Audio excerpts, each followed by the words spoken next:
Prolog. Kano dan Billy adalah dua sahabat yang menjalani hidup dengan santai. Mungkin terlalu santai. Kano, seorang pekerja paruh waktu, menghabiskan hari-harinya di sebuah toko kecil di sudut kota.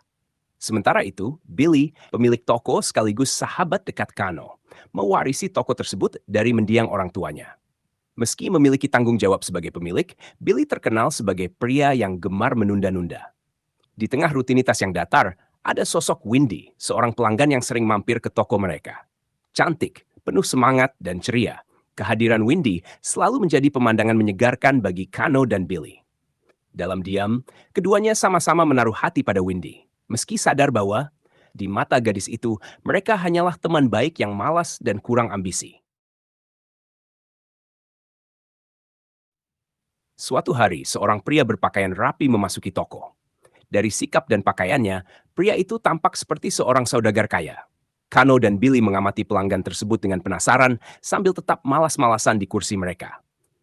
Pria itu membeli beberapa barang dan, tanpa mereka sadari, meninggalkan sebuah buku usang di meja toko. Saat toko mulai sepi, Kano mengambil buku yang ditinggalkan tersebut dan membolak-balik halamannya. Ia terkejut menemukan sebuah catatan tentang gelang anti malas, yang konon bisa memberikan pemakainya semangat tak terbendung. Buku itu bahkan menyebutkan lokasi-lokasi misterius yang bisa membawa mereka ke kepingan gelang tersebut. Kano, yang biasanya tak bersemangat, mendadak antusias. Billy, coba lihat ini. Ada gelang yang katanya bisa bikin kita nggak malas lagi. Kata Kano dengan penuh rasa ingin tahu.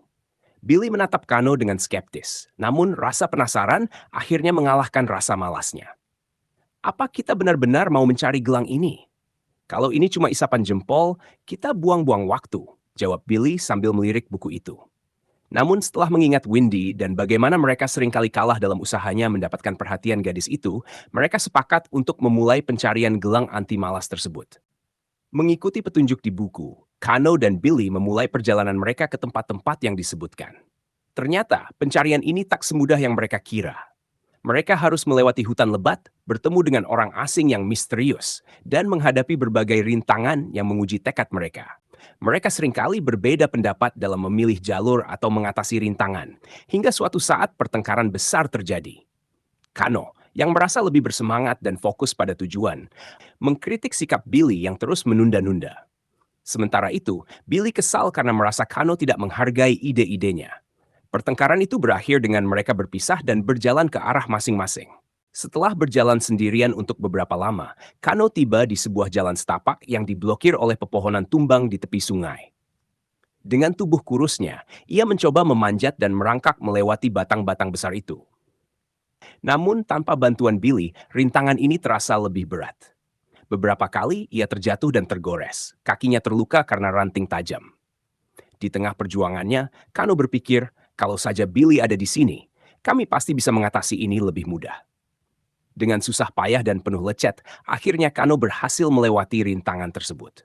Di titik itu, ia mulai merasakan pentingnya persahabatan mereka dan berharap bisa bertemu lagi dengan Billy. Di sisi lain, Billy mengikuti jalur yang berbeda, yang mengharuskannya melewati sungai dengan bebatuan besar yang menghalangi jalan. Awalnya, ia berpikir untuk beristirahat atau mencari jalan memutar, namun menyadari itu hanya akan membuat perjalanannya semakin lama.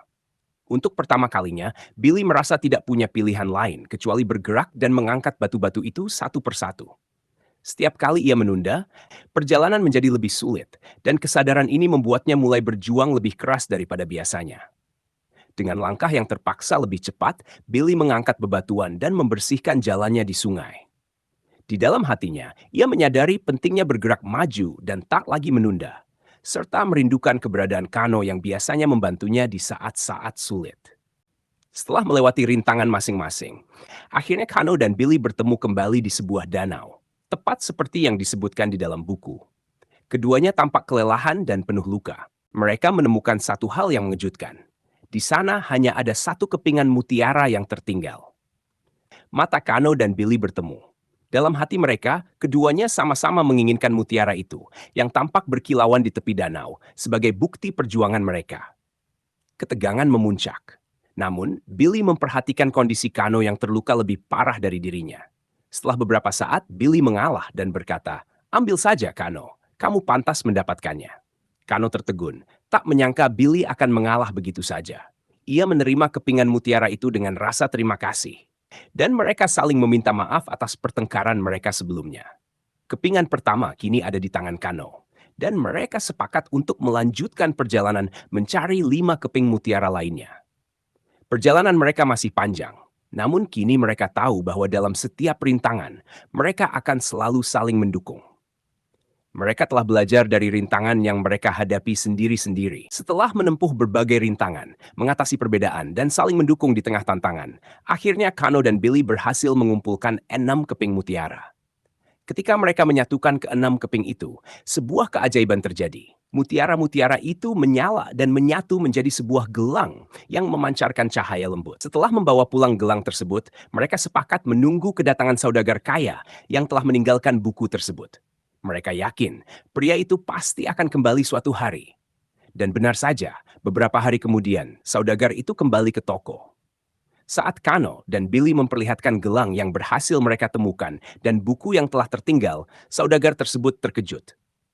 Ia tak menyangka bahwa kedua pemuda itu berhasil menemukan gelang tersebut. Orang itu berkata, hanya orang-orang yang kelewat rajin dan ingin terus maju yang bisa mengumpulkan ke-6 bola magnet ini. Kekuatan magis bukanlah jawaban untuk menghilangkan rasa malas, tetapi rasa ingin berjuang untuk mendapatkan sesuatulah yang akan memompa keinginan kita untuk berjuang. Jadi yang kalian butuhkan hanyalah percaya akan hasil dari keinginan kalian yang ada di depan mata, dan tidak perlu melihat keinginan yang terlalu jauh di depan. Iya, by the way, kalian tahu nggak? Ada kalung awet muda loh. Aku lagi nyari kalung itu, tapi katanya kalung itu cuma ada di sebuah tempat bernama Sirius. Kata papaku, siapapun cowok yang bisa bawain aku kalung itu, dia berhak nikahin aku.